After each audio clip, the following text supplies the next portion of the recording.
culturally savvy Christian was born in the 60s when I sat at Fillmore West listening to Jefferson Airplane with two guys smoking grass on either side to me. I was a new follower of Jesus, and I asked myself, what would Jesus do? It wasn't like I was asking whether Jesus would smoke grass. I was asking whether he would be at Fillmore West with these kind of spiritual seekers. And I remember that in addition to sex, drugs, rock and roll, the 60s were about kind of spiritual journey. The Doobie Brothers, Jesus is Just All Right, Norman Greenbaum, Spirit in the Sky, Joni Mitchell, We Got to Get Back to the Garden. So on the one hand, I saw a generation that was doing its spiritual seeking outside of organized religion.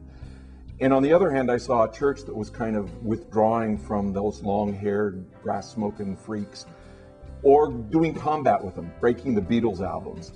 And that's when the book was born, because I began to ask myself, if Jesus cares about people on spiritual journey, why doesn't the church care about those people?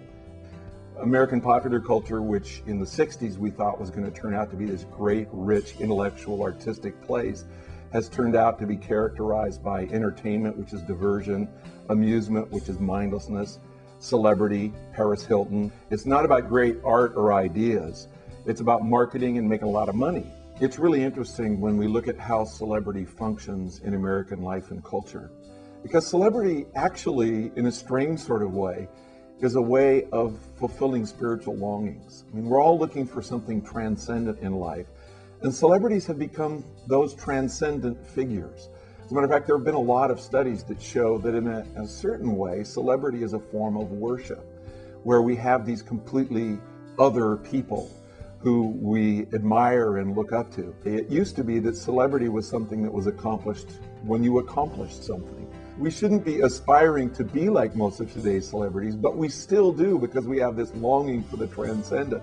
Today's younger generation is leaving religion, and I actually compliment them for that, because I think what they're looking for is something authentic. And if what they see in the religious experience around them isn't authentic, I think they need to go and find something that is real and authentic. Jesus had a lot to say about seeking, but in Jesus' parables, the seeker always found something. Today, it's as if we've elevated seeking to kind of an absolute value. An ambassador represents one country to another, and they learn both languages so that they can communicate. That's what I think a Christian is supposed to be in culture, somebody who listens to culture, listens to faith, and builds a bridge between the two. And finally, we can create a richer culture through creating better art. You know, I find a lot of religious people want to complain about the superficiality of culture. They want to complain about nudity and profanity and violence in the movies today.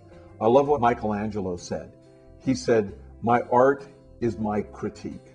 In other words, instead of complaining about the culture that was around him, he made better art.